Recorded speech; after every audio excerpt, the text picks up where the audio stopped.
Erie Nua on Ghaelige. One of the primary aims of Sinn Féin is the establishment of the Irish language in its correct place as the principal community language of the Irish people. Sinn Féin realizes that unless this is done, complete national freedom will continue to elude the nation. Sinn Féin policy does not mean that the English language will be removed from the life of the nation, but that it will be put in its proper place as secondary to the national language.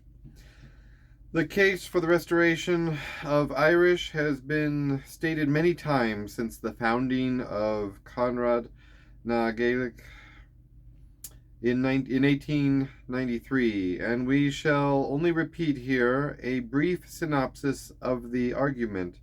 Irish is an ancient language, and over a period in excess of 2,000 years, at least, successive generations have used it, molding and developing this particular mode of speech so that the Irish nation possessed a distinctive mind of its own.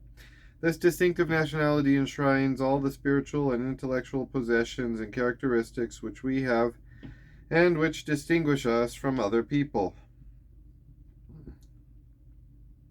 A national language is the medium of a nation's culture. By culture we mean the total network of knowledge, belief, art, customs, feelings, and patterns of thought, shared by a group of people, in short, a whole way of life or a community designed for living. It is because the Irish language grew up with our people and was the medium of expression for our distinctive culture that it is best fitted to bring about the spiritual regeneration necessary to foster the self-reliance among our people, which is a prerequisite for the solution of our many social and economic problems.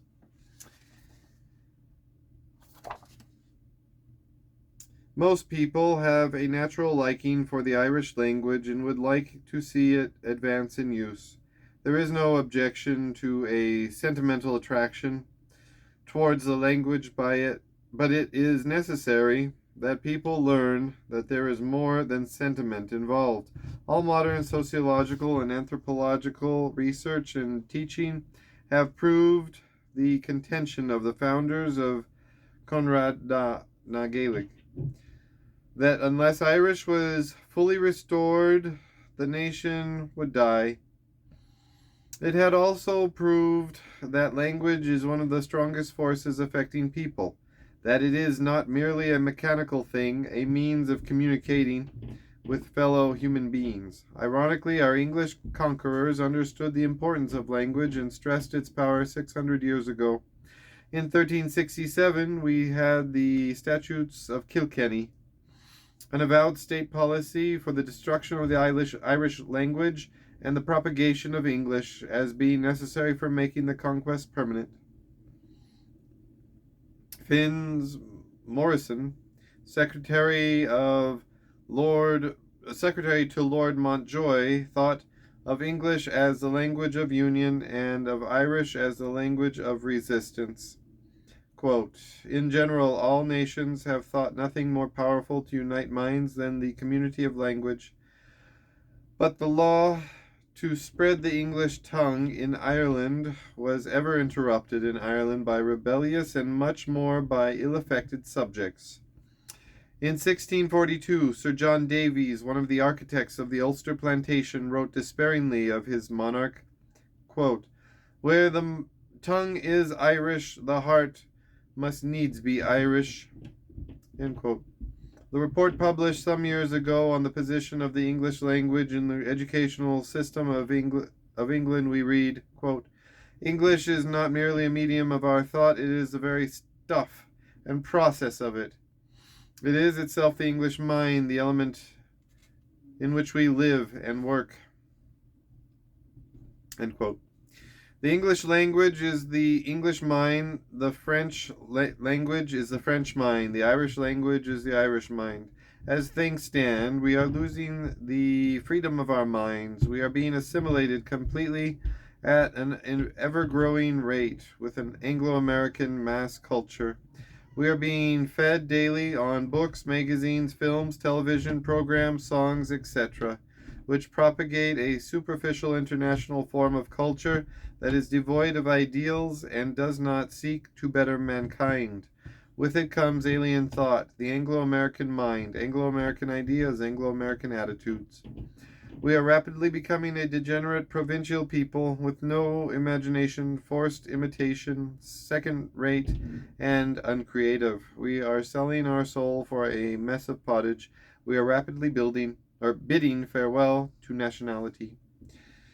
Nationality divorced from language is an absurd and impossible doctrine. As the founder of the Conrad na Gaeleg, Dr. Douglas D.E. said in 1914, it was the very fact that our people instinctively felt a sense of distinctiveness that generation after generation for hundreds of years struggled for freedom. It was no coincidence that it was during the great advance of Conrad na Gaeleg in the present century that another attempt to win national freedom began in 1916. Not only were the leaders of 1916 all supporters of the language movement, and several of them actively involved in it, but the first Dáil Éireann, 1919 to 1921, adopted a national policy, the restoration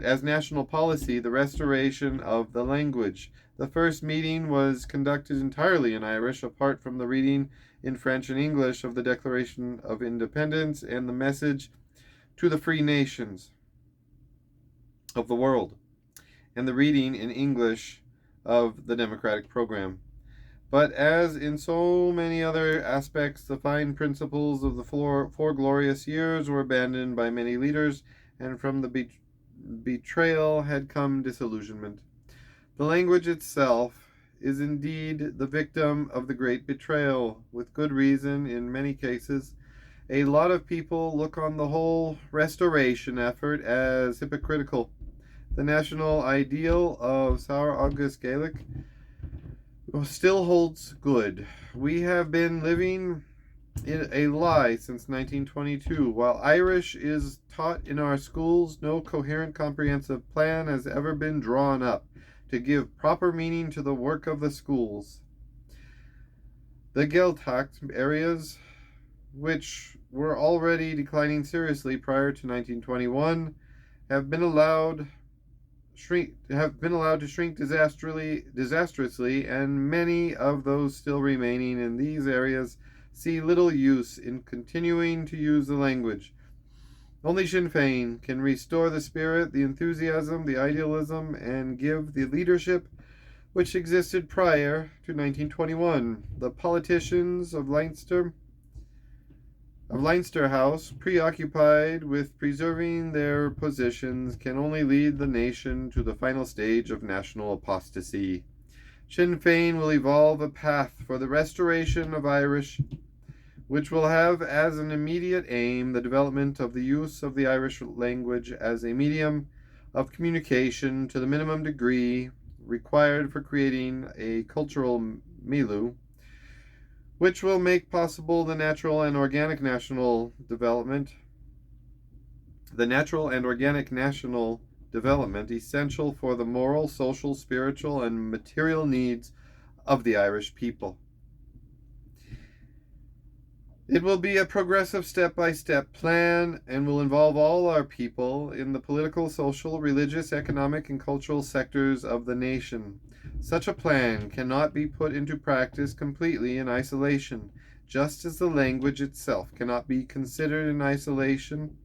All aspects of the life of the state and nation must be involved and taken into consideration. We visualize the following headings as being essential parts of the restoration plan.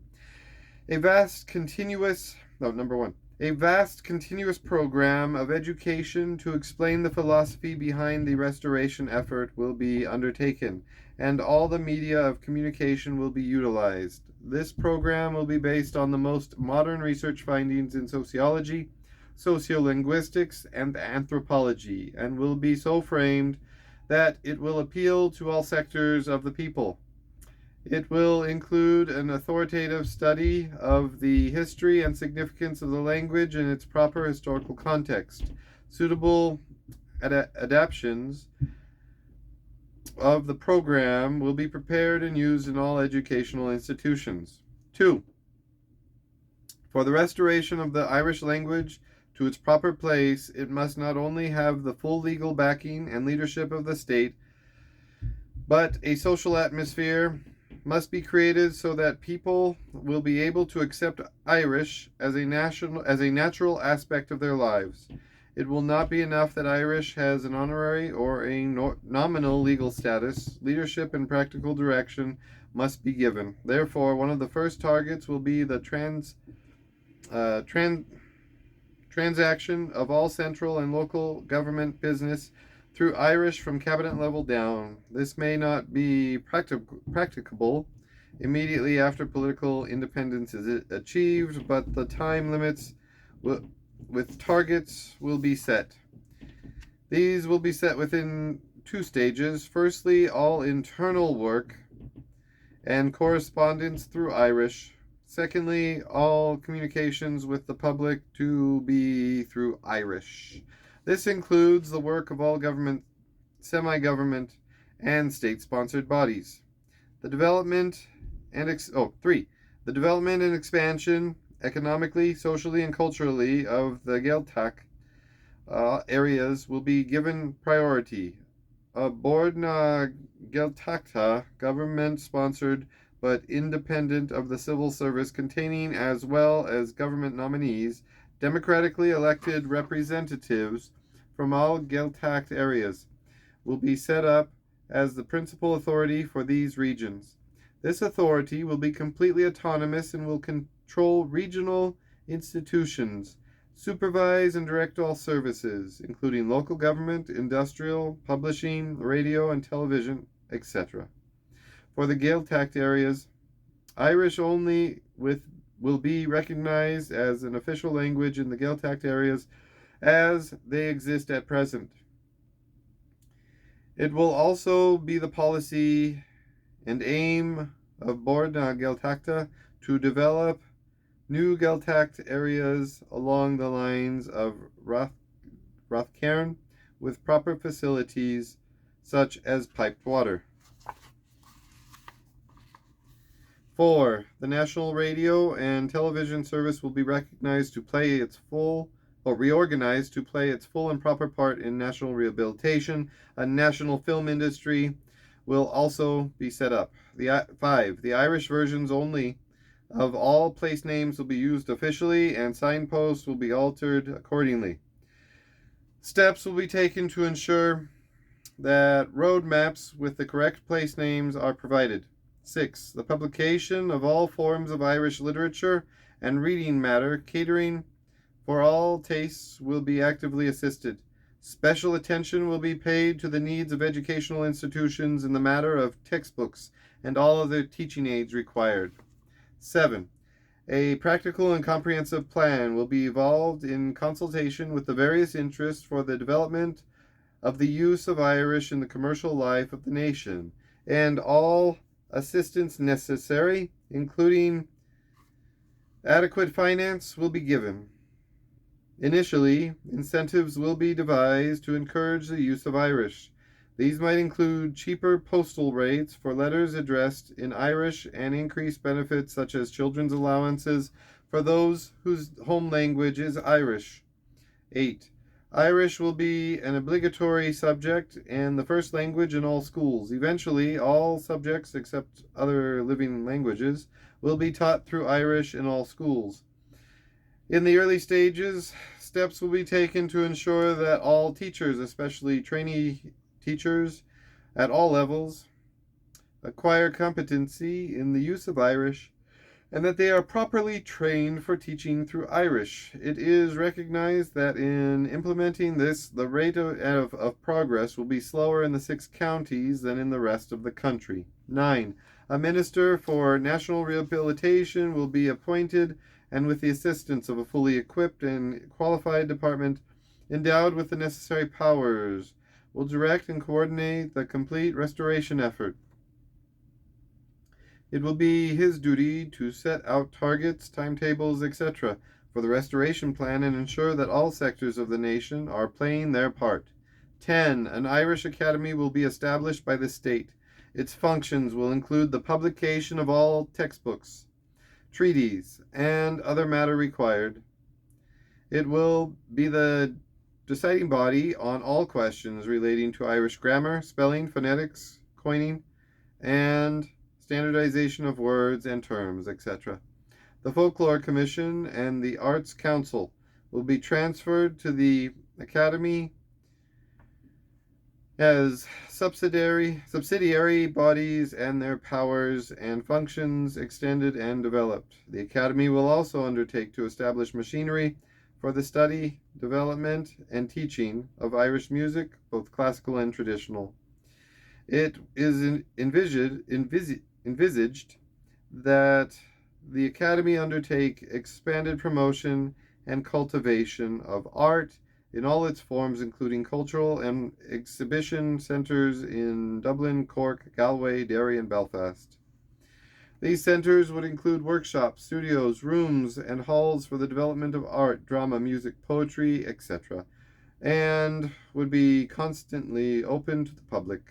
Until the establishment of the national 32-county parliament with effective jurisdiction over all Ireland, Sinn Féin will encourage the use of Irish among its members, sympathizers, and the public at large, and will promote other forms of Irish culture. Sinn Féin will also cooperate with all other organizations sincerely working towards the restoration of the Irish language and the development of the Gaeltacht.